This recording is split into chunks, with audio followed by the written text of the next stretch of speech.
জ্যান্ত কাঁচা মাছের ঝোল বানাবো, তার জন্য কড়াই বসিয়েছি।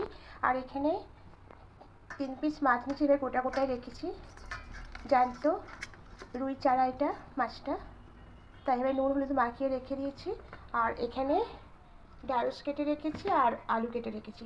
এই ঢ্যাঁড়স আলু দিয়ে অল্প মশলায়, মশলা ছাড়াই বলতে গেলে, জ্যান্ত রুই মাছের চারা মাছের ঝোল বানাবো, তার জন্য কড়াইটা বসিয়েছি।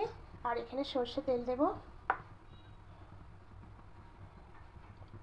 এত গরম পড়েছে, গরমে এভাবে অল্প মশলায় রান্না করা এখন খাওয়া খুব শরীরের পক্ষে উপকার।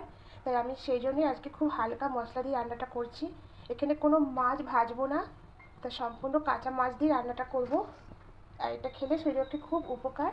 আর এই গরমে এরকম একটা রান্না খুবই খুবই ভালো, তাই আমি রান্নাটা শুরু করব। তেল দিলাম, তার সর্ষে তেলেই করতে হবে। আর এখানে ফোড়নে 5 ফোড়ন দেবো আর 4টে কাঁচা লঙ্কা চেরা দেবো।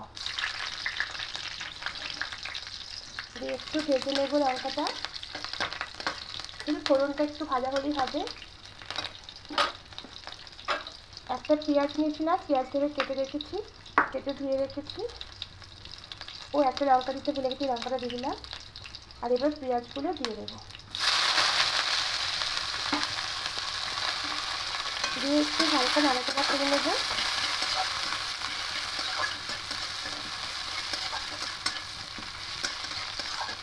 এখন গরমে যত তেল মশলা কম খাবেন তত ভালো শরীরের পক্ষে। তা হালকাটা ভেজে নিয়েছি। এবার এখানে আলুগুলো দিয়ে দেবো। এখানে আলুগুলো দিয়ে একটু ভেজে নেব। আলুগুলো একটু ভাজা ভাজা হচ্ছে। এবার ঢ্যাঁড়সগুলো দিয়ে দেবো। ঢ্যাঁড়সগুলো দিয়ে একটু ভালো করে মিশিয়ে নেব। এখানে ঢ্যাঁড়সগুলো বেশি ভাজবো না। এবার এখানে পরিমাণ মতো লবণ দিয়ে দেবো।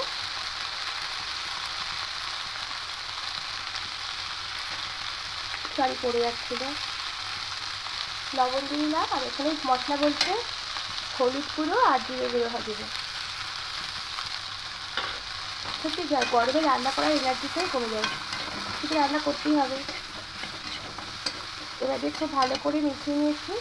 এবার এখানে 2টো কাঁচা লঙ্কা আর আদা এটা পেস্ট করে রেখেছি, এবার এটা দিয়ে দেবো। দিয়ে হালকা একটু কষে নেব, তাহলে আদার গন্ধটা যা পর্যন্ত একটু কষে নেব। হালকা একটু কষে নিয়েছি। এবার এখানে জল দিয়ে দেবো।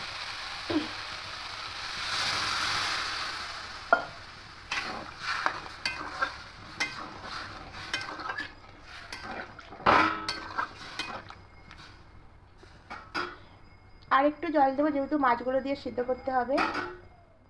আর একটু জল দিয়ে দিলাম।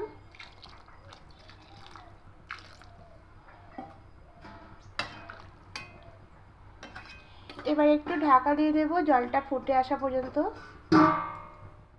এবার ঢাকাটা খুলে নেব।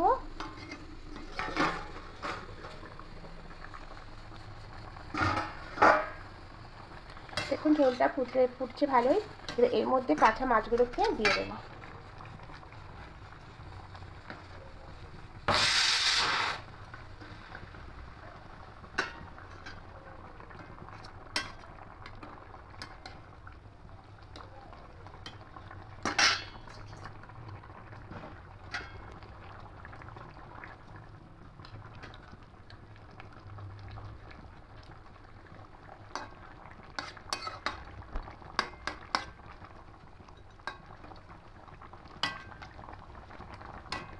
এবার মাছগুলো দিয়ে ঢাকা দিয়ে 5 মিনিট রেখে দেবো।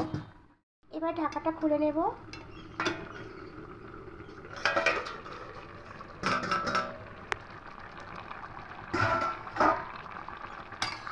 মাছের ঝোলটা একদম রেডি হয়ে গেছে দেখুন। এবার গ্যাসটা অফ করে দেবো।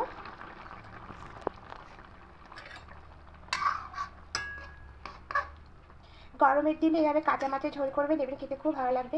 এখানে ঝিঙে আলু দিয়ে করা যায় আর ঢ্যাঁড়স আলু দিয়ে করা যায়। ঢ্যাঁড়স এমনিতে খুব ঠান্ডা, আর মাছটা এবার করলে খেতে খুব ভালো লাগবে। এবার আমি এগুলো নামিয়ে নেব।